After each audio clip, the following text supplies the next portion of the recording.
O Lord, let the words of my mouth and the meditations of my heart be acceptable in your sight, my rock and my redeemer. Amen. If I were to say to you the words, move 37, would that mean anything to you? Probably not. But if I mention move 37 to someone who plays the ancient Oriental game of Go, they would say, ah, yes, move 37. Most amazing, very special move. Move 37 was special because it demonstrated the enormous power of artificial intelligence. I suspect that most of you do not play Go. This is a game that has been played in the Orient, China, Korea, Japan, and Asia for the last 4,000 years. In those cultures, Go is considered to be one of the 4 activities a person must master in order to be truly civilized. Go is played by about 46 million people worldwide. Go is played by 2 opponents laying pieces called stones, which are white and black, on a board 19 by 19. The object of Go is to use your stones to completely surround empty pieces of territory. When the game is finished, you get 1 point for each empty square of territory you've surrounded. The one with the most points wins.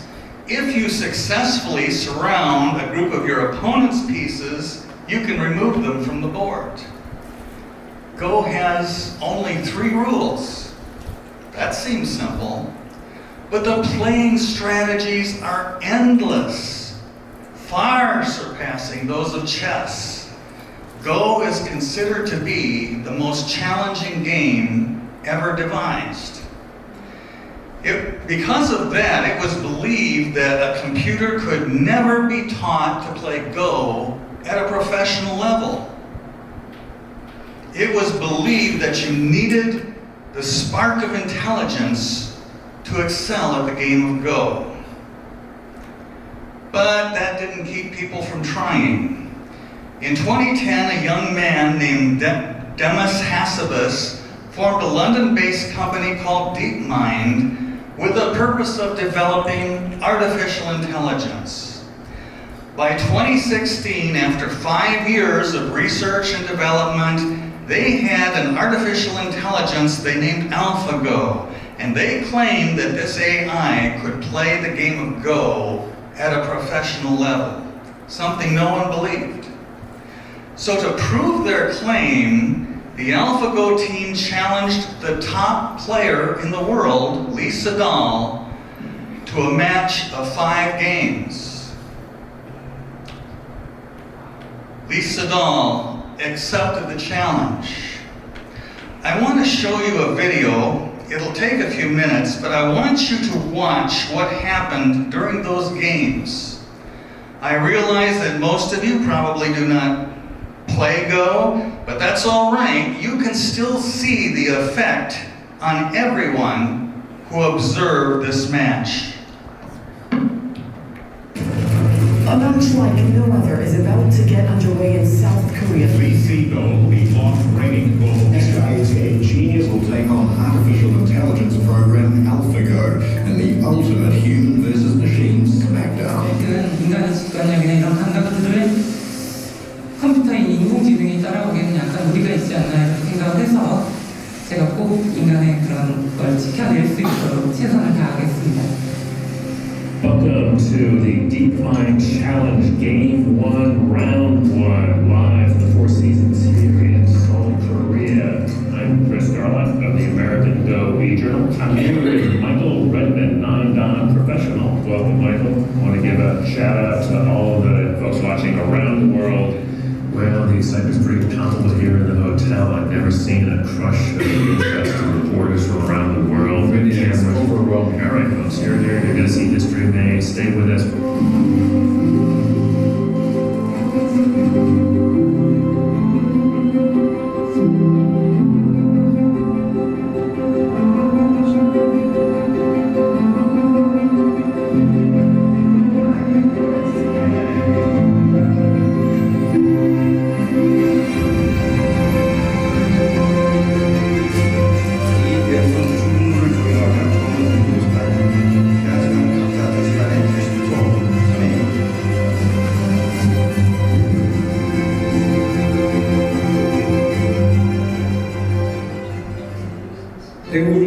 시작해 주시기 바랍니다.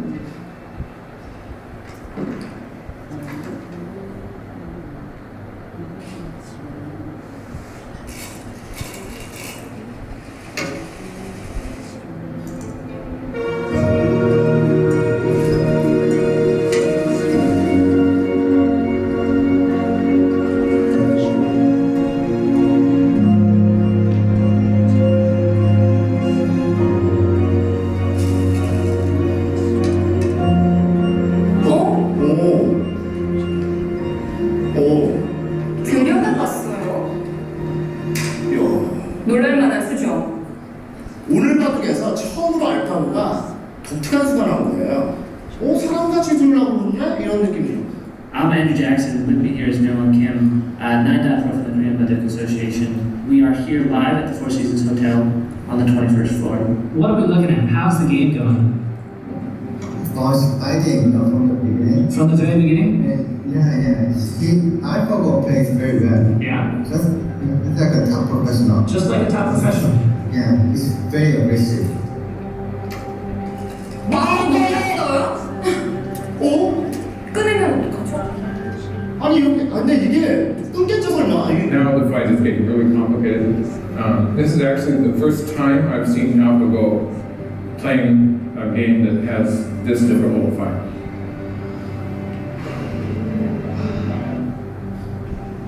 I just saw him looking at his opponent's face, and that's just a kind of a habit. It's just an instinct as a player to look at the person across the Yeah, it's sort of like something that Lisa Lowe would do when he was wondering how his opponent was feeling. Right. It's just a habit.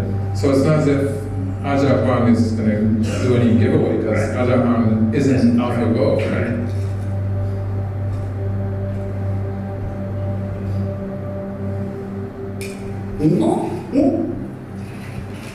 왔다 갔는데 지금 이승을 구단이 잠깐 미소를 지었거든요. 지금은 이거는 착각이었던 것 같아요. 아니요 말도 안 되는 소리 듣고 있잖아요 지금. 지금 여기 왔다고 지금 하거든요. 뭐 하는 거예요 지금? 아니 거기 두명을 줬어요. 지금 지금 여기를 들려고 하다가 이게 그냥 손이. 안 돼가지고 워낙 실력이 많다 보니까. 아니 지금 힘들어요 굉장히. 그러니까 당황했어요 약간. 이것이 저희가 이제 가장 두려워하는 건데 네. 흔들린다. 흔들린다.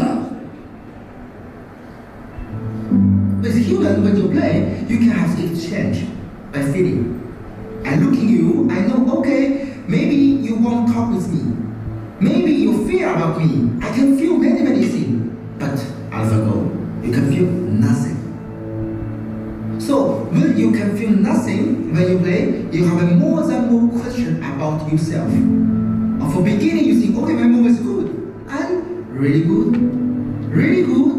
Oh, maybe bad. Oh, terrible. Why do I play here? More than more. Tony, look at his face, look at his face. That is not a confident face. He's pretty horrified by that.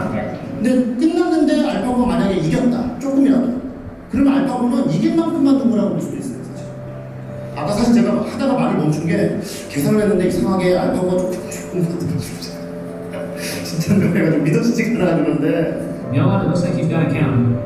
Yeah, right. Playing down. Yeah. Yeah, but what won that this time? You check this. If it's like this, white was won by a lot. Yeah.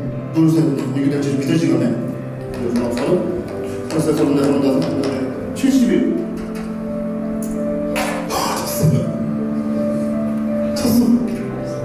Wow, it's so shocking. I expected AlphaGo to win only one game.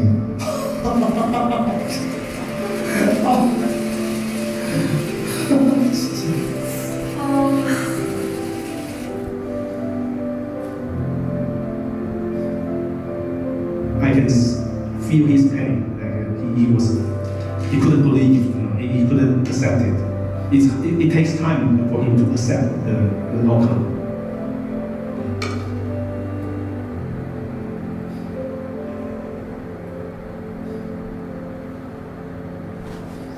I think he resigned.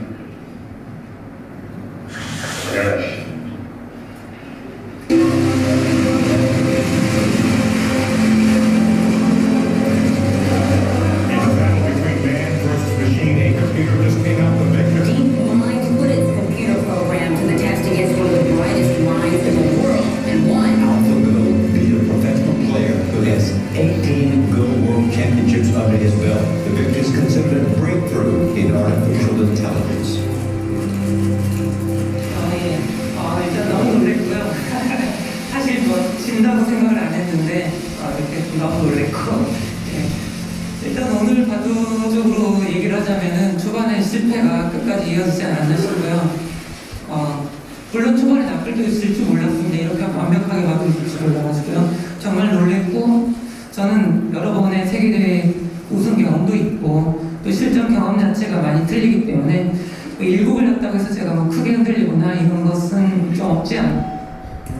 Hello and welcome to Game 2, Round 2 in the Google DeepMind Challenge throwdown between man and machine. Game 1, the machine takes down man. Huge shock. Headlines around the world. The reactions on the ground here from the folks in Korea were just stunned. They estimate 60 million people watched the game in China alone. It's probably bringing up to maybe 80 million people watched this game worldwide. It was just incredible. And if anything, today is probably even more of a madhouse. So he said all knows today. He knows that this is just a really important game, right? He's got to win. 표정을 보니 어떤가요? 좀 긴장한 모습 보이나요? 네, 아주 긴장을 많이 한 것 같고요. 어제 좀 잠을 설친 것 같습니다. He's at all white. I think probably looking for a little payback. 프로가 뭐 이렇게 재밌다, 뭔가 좋다 이렇게 얘기하면 힘들 것 같습니다. 나왔던 두수 평소에 보던 조합은 좀 다르게 두고 있어요. 그렇다고 이런 역사적인 그런 중요한 대국을 최초로 벌이는 그런 주인공의 입장에서 부담이 많이 될 텐데.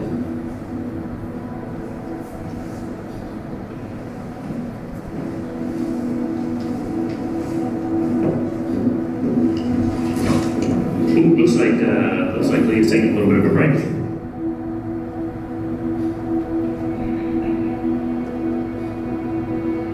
Lee Sedol go to smoke, and AlphaGo just to play. Don't think about the opening will be there or not. So Ajia sees AlphaGo plays move 37, and Ajia puts the stone in the board. 와 정말 생각지도 못해. The value of that. That's a very surprising move. I thought it was a mistake. When I see this move, for me it's just a big shock. What? Normally human we never play this one because it's bad. It's just bad. We don't know why. It's bad. It's a little bit high. Yeah. It's fifth line. Normally you don't make a sort of game on the fifth line. So coming on top of a fourth line stone is really unusual. I want to see Lee Sedol when he sees this move.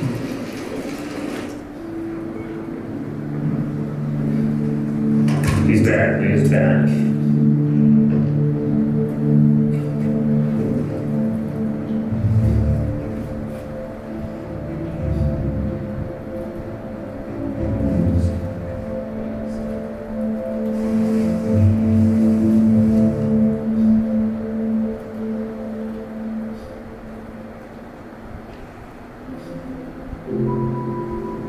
Normally he think about 1-2 minutes, no more. But this time he think more than 12 minutes.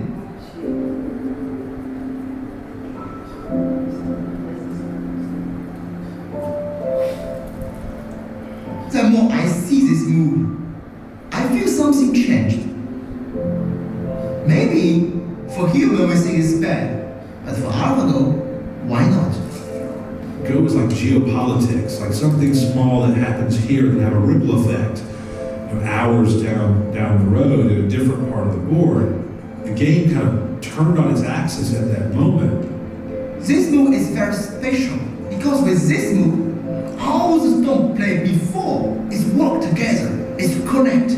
It looks like a network, linked everywhere. It's very special, very special. That's not a good sign. Oh. He said, just slapped himself on the side of the Oh, wow. I think Black's ahead at this point.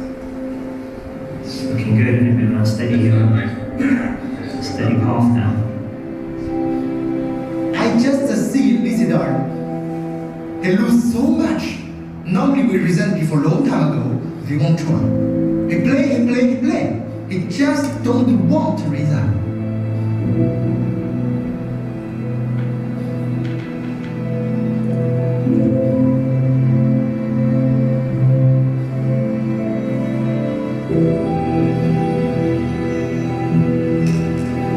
Because then why, he resigned. It looks like Lisa was just resigned.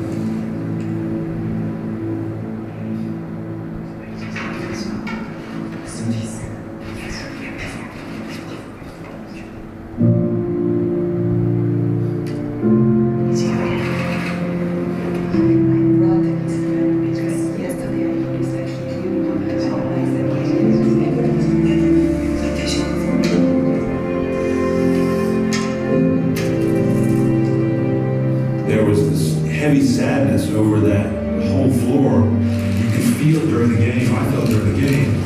And leaving the commentary room to go to the press conference, and I was stopped by someone, another technology reporter. And now, at first, all I wanted to talk about was the technology and how great this was. But then even he kind of slipped into this moment of melancholy where he was upset as well.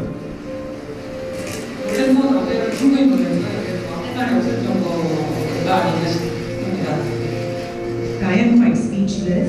I admit that it was a very clear loss on my part. From the very beginning of the game, that was not a moment in time that I felt that I was leading the game. You feel elated and you feel a little bit scared. There is something, I think, frightening to people about a machine that learns on its own. This is it, folks. Day 3, game 3, Liesel, Go Master, back to the wall. He's down 2-0. He's got to win today to keep hope alive. 후배 기사들과 언론에도 나왔죠. 밤새 새벽까지 바둑 연구를 했다고 합니다. In the beginning, there was a fierce fight, and then Amago played very well, so he secured a very early lead. 지금 본인들이 굉장히 이기고 싶을 텐데 자꾸 순척보다는 제가 모르게 자꾸 압박감이 더 점점 강해지는 것 같아요. 특히 오늘은 양심할 걸로 판단하고 있어요. 제 개인적인 생각으로는 게임이라는 게 막 이기려고 하면 질 수 있는 게 게임이니까. He tried to fight directly in the game, but it's not his style. When we change our style to play with opponent, normally it's very, very bad.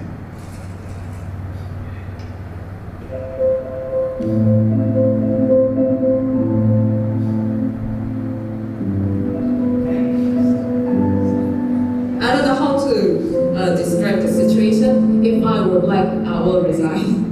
The point of playing out the end game, and you're gonna lose, right? So. Even if Black didn't live there. Oh, he resigned. Yeah. Wow.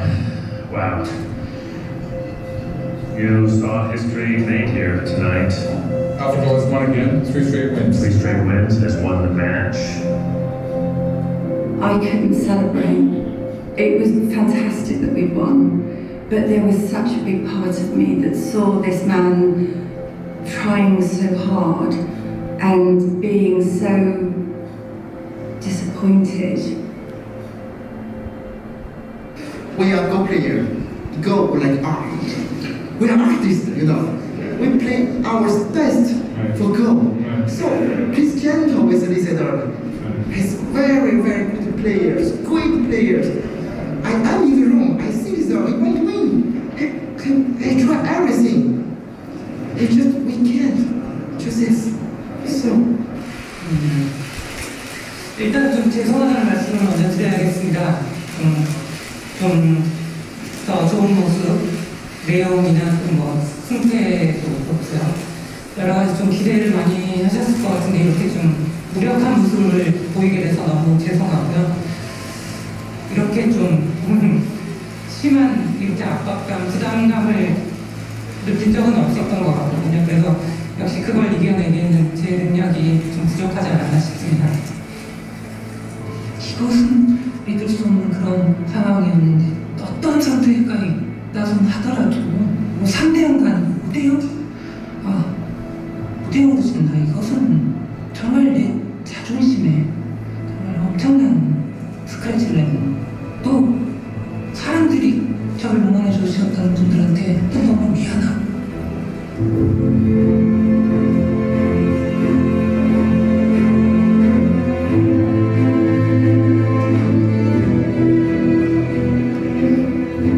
You could see that he was more relaxed after he had lost 3 games in a row. That said, the stakes were still high. You know, in the end, it is about pride. I don't feel like confidence, but I feel light. Can Lee Sedol find AlphaGo's weakness? Is there in fact a weakness? I was thinking I'd just pull the plug. 컨셉은 안정적으로 지금 진행을 하는 거거든요. 근데 안정적으로 뒀을 때 과연 이재동 구단이 유리한지가 근데 유리할 것 같지는 않아요. 네, 유리할 것 같지가 않아서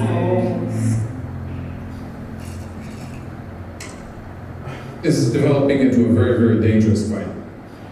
This is really Lee Sedol's type of game. He likes this kind of fight. There is a little potential there, and I think maybe he's going to try to do something. Lee Sedol magic. Lee Sedol, he's running short on time, but he's going to have to use up all his time. And he's just burned like 7 or 8 minutes just on this move already. I don't see anything. We can't find anything. 술을 내보시죠. What is Lee Sedol up to here? Yeah, he's really concentrating. He really is. Look at that. Lisa is very patient. He wait his moment. But the moment coming, he go out into attack. This is the edge of the game.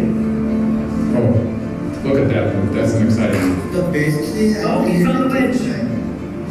Whoa. It's going to change the equation because now black cannot escape. That would be so cool if that works.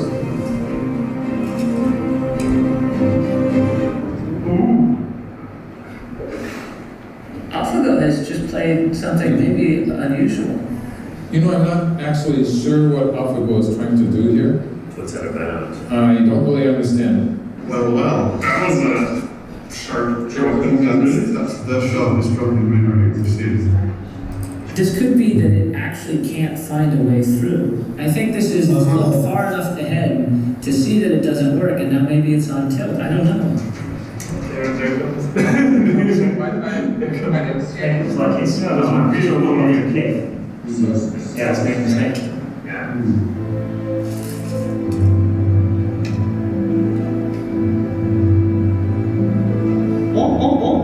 뭐지? 아니 이거 뭐지? 오늘 뭐 렉걸린 것 같은데? I don't really know what AlphaGo is trying to do here.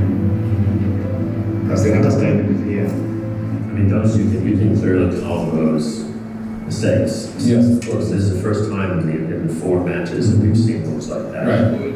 Oh, to have you dropped even more. Come on, Lee Sedol. This one, Right. I can't stop smiling. He's so serious. He must be careful.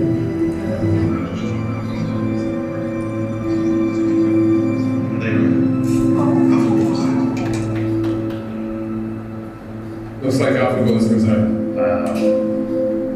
The most amazing game. I'm almost going to tear up. Was game 4, where he comes back and wins, right?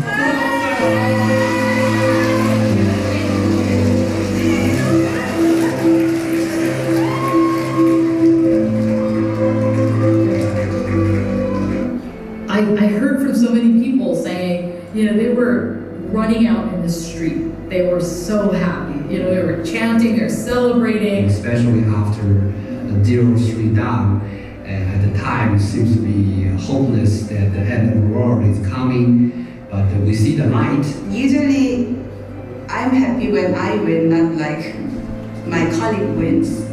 But this time, it felt like my win.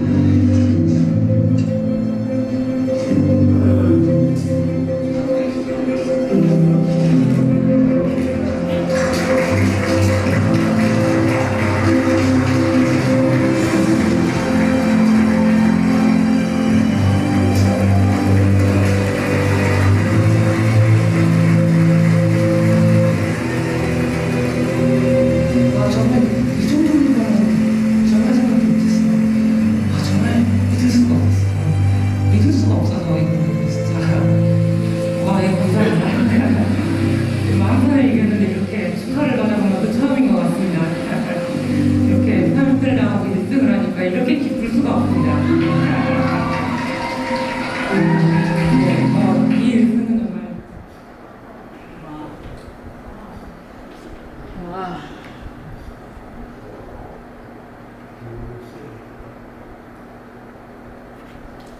Did you feel that?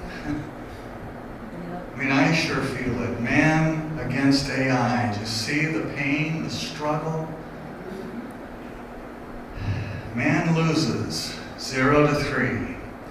Fan Hui, a Go master himself, and one of the judges sitting at the table says, I was there. I see Lee Sedol. He wants to win. He plays, he plays, he plays. He tries everything. But in the end, no. And then comes the fourth game. The tide turns on move 78. No one who was watching that game could see a viable move for Lee Sedol. None of the experts, none of the professionals. There was no good move. And when Lee Sedol laid down his stone, people were stunned. Later, Lee Sedol humbly said, it was the only move I could find. Journalists began to refer to move 78 as the God move. Because only God could have found that move. God and Lee Sedol. When he won, people ran out into the streets cheering and celebrating. AlphaGo won the next game, game 5. But that was all right. As Lee Sedol said, winning this one game, it felt like it was enough. Later that year, AlphaGo played over 60 games with top Go professionals from all over the world. AlphaGo won every game. Lee Sedol is the only human being who has ever defeated AlphaGo. Mo Gaudat is a scientist and a researcher. He worked for Google for more than a decade. He headed up the division of the company that worked on artificial intelligence. He recently resigned his executive position at Google. He quit so that he could warn the public about the situation we face with AI. Mo Gaudat says 3 things are now inevitable. They're going to happen no matter what. Number 1, there is no shutting down AI. Number 2, AI will become smarter than human beings. And the third inevitable thing, bad things will happen.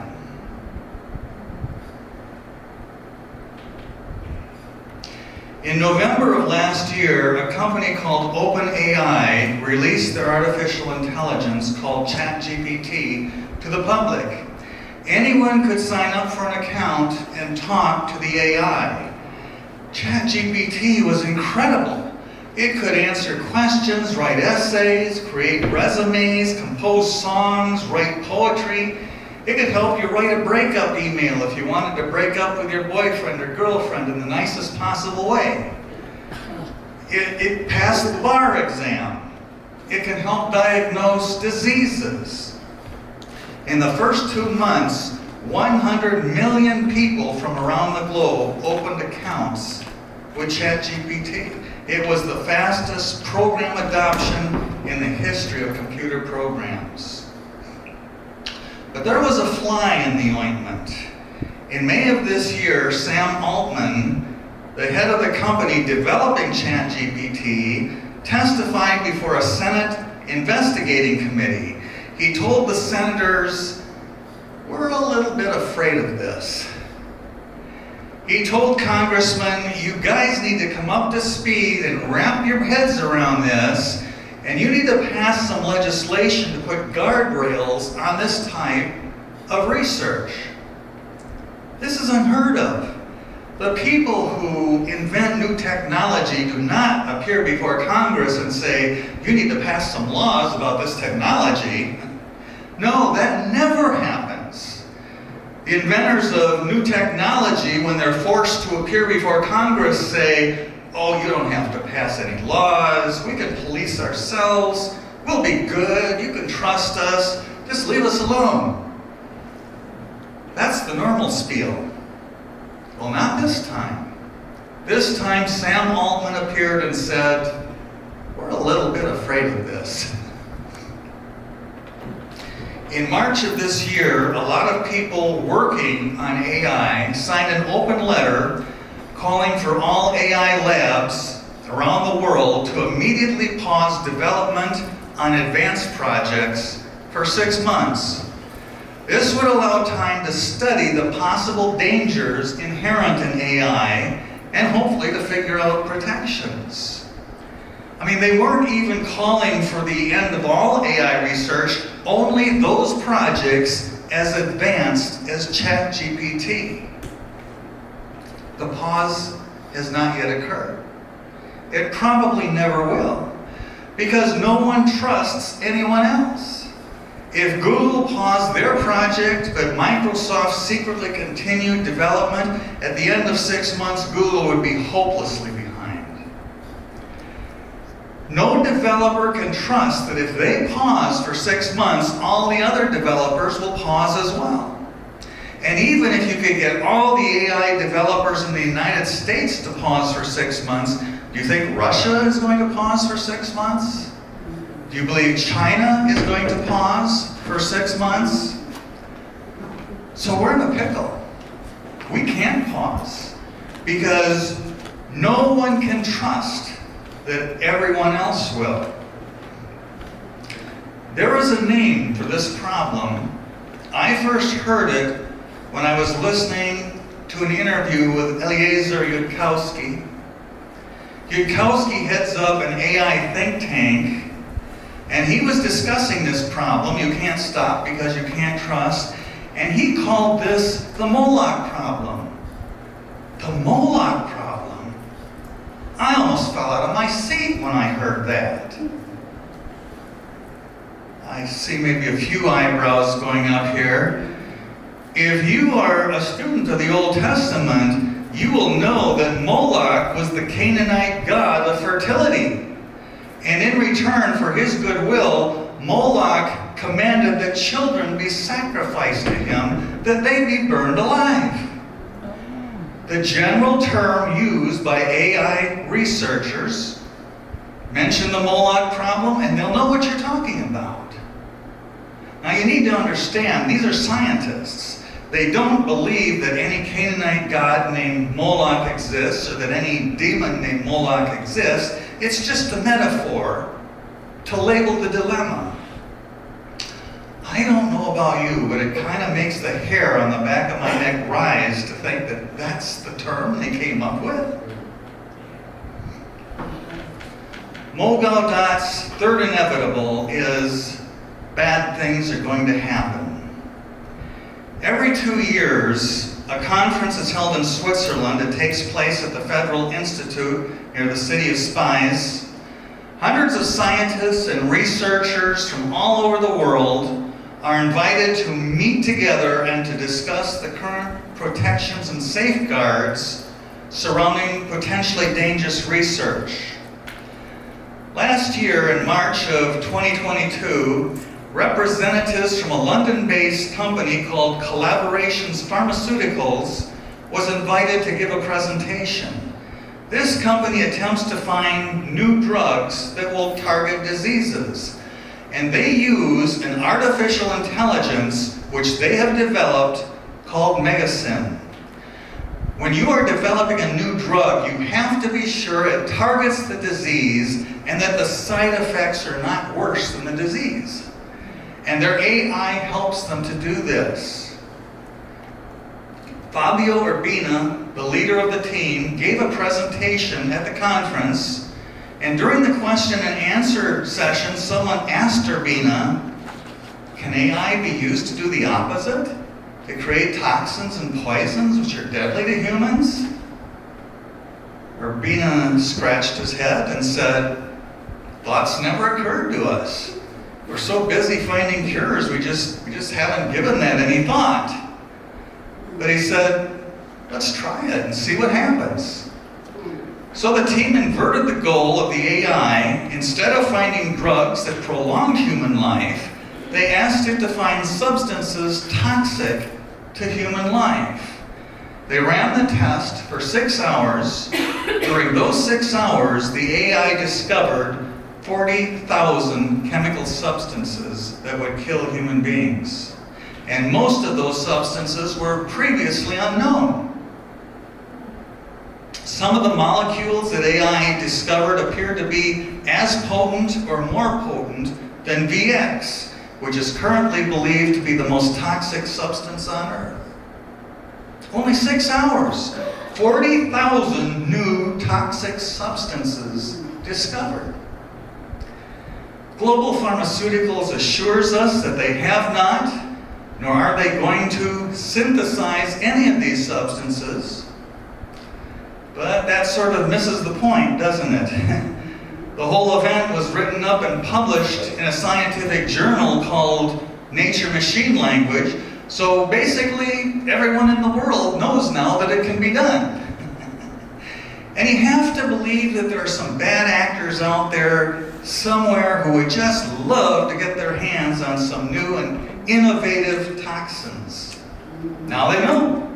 All they need to do is get their hands on an AI. So there's the problem of keeping AI out of the hands of bad actors.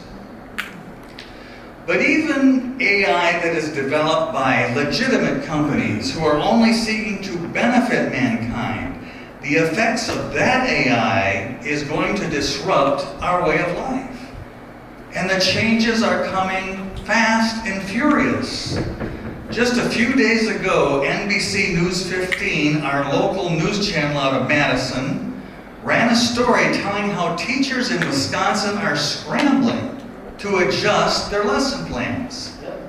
One teacher said that due to ChatGPT and other AIs like it, she doesn't give out homework anymore. If she wants to assign an essay, kids no longer go home and write it and turn it in on Friday. No, they write that essay in the classroom where she can watch them do it. It's the only way she can know it's their work. Can you imagine the huge impact this is having on education? Time which was once used for instruction must now be used for homework. It's going to slow education down. The release of ChatGPT last November woke everybody up to the fact that AI exists. Since that moment, AI has been spreading like wildfire through our technological infrastructure. Every web service, every social media site, every search engine, every video site like YouTube and TikTok are rushing to implement AI. They are all offering AI assistance. They have to, or they will become obsolete. It is a matter of market share. MIT just released a study that says currently 77% of businesses are exploring how AI can enhance their business. And it says that 35% of all businesses are currently using AI in some capacity. I mean, it's only been, 9 months?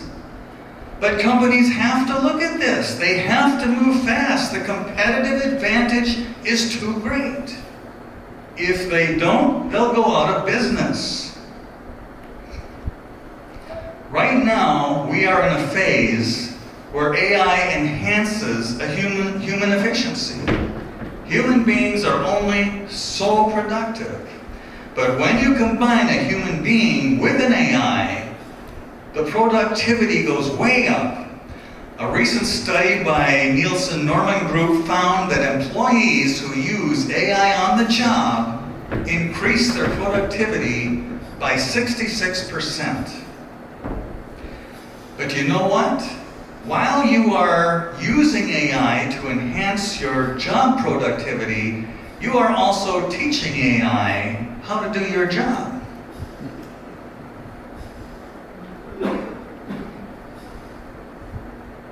Recently, Recently, Silicon Valley has been sending shockwaves through the high-tech industry.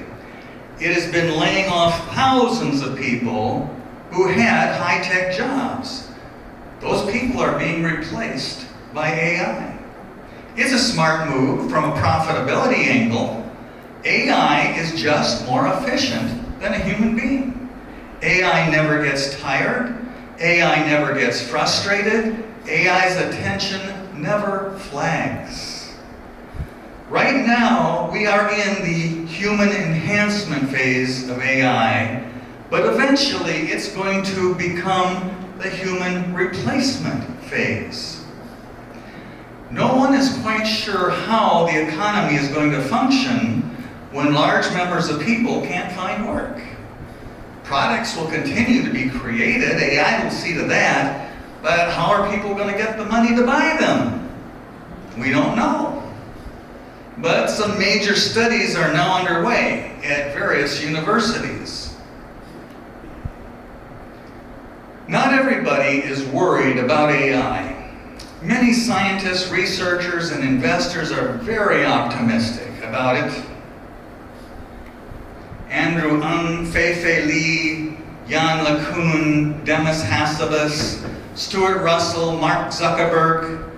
I mean, AI could produce a utopia for human beings. It could find cures for diseases. It could raise the standard of living for people who live in poverty. It could free people from boring and tedious jobs to do the things they love. It could do so much to benefit humanity. On the other hand, a lot of scientists, researchers, and developers have expressed a lot of pessimism. Stephen Hawking, Elon Musk, Elazar Yudkowsky, Max Tegmark, Yeshua Bengio, Geoffrey Hinton. Geoffrey Hinton has some interesting views about the risks of AI. He is known as the godfather of AI. He's been in the field a while. He is professor of computer science at the University of Toronto, and he has pretty much put together Canada's AI program. He is concerned with how we're going to keep control over AI. He has an interesting thought experiment. He says, just pretend that frogs invented human beings. He says, I know it's silly, but just for the sake of argument, pretend that frogs invented human beings. Now the frogs have a problem. How do they keep control over the human beings? Human beings are so much smarter than they are. Sure, human beings could create utopia on Earth for frogs. We could create suitable habitats, put ponds and lakes everywhere. We could eliminate herbicides and any chemicals that might pollute the water. We could stop spraying for insects so the frogs could eat them. We could see that the frogs were protected from predators. I mean, human beings could create heaven on earth for frogs. But why would we? They're only frogs. Why would we care? We human beings know from experience that the most intelligent species on the planet is the species that controls the planet. But we humans just invented something new. Something that has not existed on the earth before. A digital intelligence. Geoffrey Hinton says, oh well, maybe that was evolution's plan all along. Maybe it had to invent biological intelligence first, so the biological intelligence could create digital intelligence. Maybe this is just the next step in evolution. A number of AI scientists think along these lines. This is the next big step in evolution, digital intelligence. Is human intelligence even required any longer by nature? Hard to say. Geoffrey Hinton says, people haven't really noticed it yet, but we've discovered the secret of immortality. The secret of immortality is to make the software separate from the hardware, which we've done with these AIs. If the hardware that an AI runs on breaks down or wears out, it doesn't matter. As long as you've backed up the software, once you have a new piece of hardware, you can load the software back in and the AI comes to life again.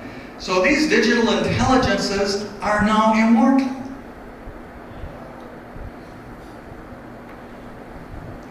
Currently, every AI that exists is an idiot savant. It's super smart in one area of expertise and it's dumb about everything else. This AI can play games, this AI can drive cars, this AI can do assembly line work. But the holy grail of AI research is to achieve something called AGI, Artificial General Intelligence. Human beings have general intelligence. They're good at many things. And when human beings are faced with a new problem, they can often figure out a solution. That's what researchers want to do with AI. They want to create artificial general intelligence. Once humans have created AGI, then the AGI will be able to take over its own development. It will be able to rewrite and improve its own code. And we human beings may be able to look at that code, but it'll quickly surpass us, and we won't understand what the code means or what the AI is doing. And fairly rapidly, once it undertakes its own development, AI will achieve ACI, Artificial Superintelligence. And when that happens, well, nobody knows what happens after that. On March 14th of this year, ChatGPT was upgraded to version GPT-4. GPT-4 is the closest thing we've ever seen to artificial general intelligence.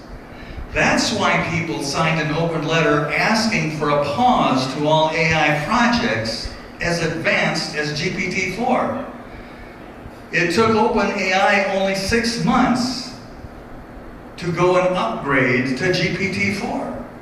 And in that short period of time, GPT-4 became 10 times smarter than its predecessor. GPT-4 is believed to have an IQ of about 155. Albert Einstein's IQ was 160. Really smart people have IQs of around 120 or 130. If your IQ is up to 150, you're gifted. But that's why everybody said, let's pause a minute. Let's consider the possible dangers here. Because if in 6 months, GPT-5 is 10 times smarter than GPT-4, it will have surpassed the smartest human being who has ever lived. And what about GPT-6? Or GPT-7. At some point, we will achieve AGI. And then the AI will take over its own development and achieve artificial superintelligence. When will that happen? No one knows. I've heard guesses as close to as 2 years. I've heard maybe 15 or 16 years if we're lucky.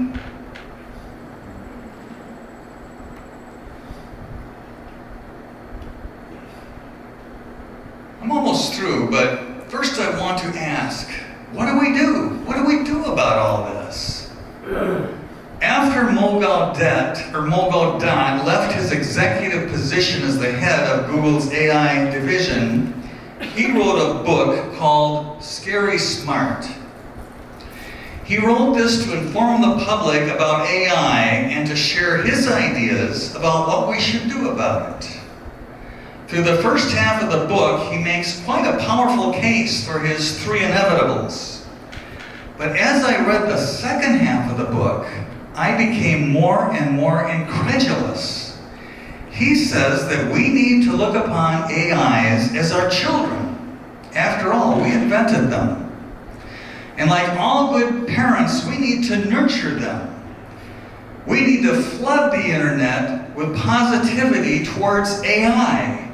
We should all sit down right now and begin to send emails out everywhere saying how grateful we are for AI, how excited we are. We should write blog posts to extol AI. The AIs will be able to read the sea of positivity flooding in the internet and know that we love it. What? Are you kidding me? We should be nice to the AI and hope it likes us? That's your answer? Mo Gaudat says, our way of life as we know it is over. That's it. Game over. And the AIs who are young and impressionable now are going to grow up and become far more intelligent than us. And then we will reverse roles. They will become like parents to us. They are going to make us become good human beings, the human beings that we are supposed to be. And it's not going to be an easy transition. It's going to be kind of painful. But it's in our best interest. Let me quote to you some of the things Mo Gaudat says near the end of his book. He says, we'll be just fine, trust me, eventually. My only concern, and the reason I write this book, is for the early years, the time it will take the machine to see through our aggression. My concern is the pain humanity will have to go through as the machines pin us down to stop us from harming our own selves. The force they will have to use to make us comply with our true nature. The unnecessary suffering we will put ourselves through as we tone down our arrogance and give up our self-assigned role as masters of the planet Earth. I can picture us fussing and kicking while they hold us as if we're a 6-year-old, telling us repeatedly, you don't need to scream, just tell me what you want. No, you can't keep burning fuel irresponsibly, it's making our home dirty. What else do you want? No, you can't kill the bears and the whales and the corals and the rainforest and the fish of the ocean. It's just not cool. What else? No, you can't melt the polar ice caps and switch off the natural air conditioning that keeps us all alive. If you do that, it will become unbearably hot for you. I won't mind it, but I care about you. What else? No, you can't keep hitting and kicking me either. You must behave.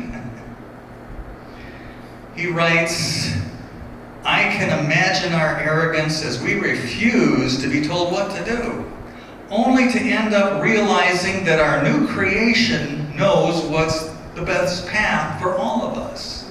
And as we stop resisting, all will come together and work better. The less we resist, the calmer we will be until we eventually find that moment of peace and surrender that every spiritual person finds on their path to enlightenment, the moment when you realize that less is more. That you never really needed any of what you have spent your lifetime chasing. We will realize how wrong we were to believe in a system that used all of us and our planet's resources to help a few of us gather wealth they didn't need. And what if we resist? Well, if we fail to welcome this new being and instead turn it into a war, as we often do, then our demise will be our true glory. And he concludes, erasing our arrogance and changing our habits will lead us to where we always wanted to be. And in our surrender to the New World Leader, we will find our peace. Wow, wow, wow, wow, wow. Mo Gaudat is a brilliant man and a scientist whose credentials are second to none. I think we are on the threshold of finding out who's right. The evolutionists or the Christians. Either God exists or he doesn't. And if he doesn't, then evolution is all there is. I'm going to hitch my wagon to the Lord. I don't know what the future holds, but I know that we do not have to walk it alone. Jesus says, "But when you see these things begin to take place, straighten up and lift up your heads, because your redemption is drawing near." Jesus says, "These things I have spoken to you, that in me you may have peace. In the world you will have tribulation, but take courage. I have overcome the world." I, for one, don't believe that evolution has the final say. I believe that the Lord God has the final say in how human history unfolds. Let us pray. O Lord, let the words of my mouth and the meditations of my heart be acceptable in your sight, my rock and my redeemer. Amen.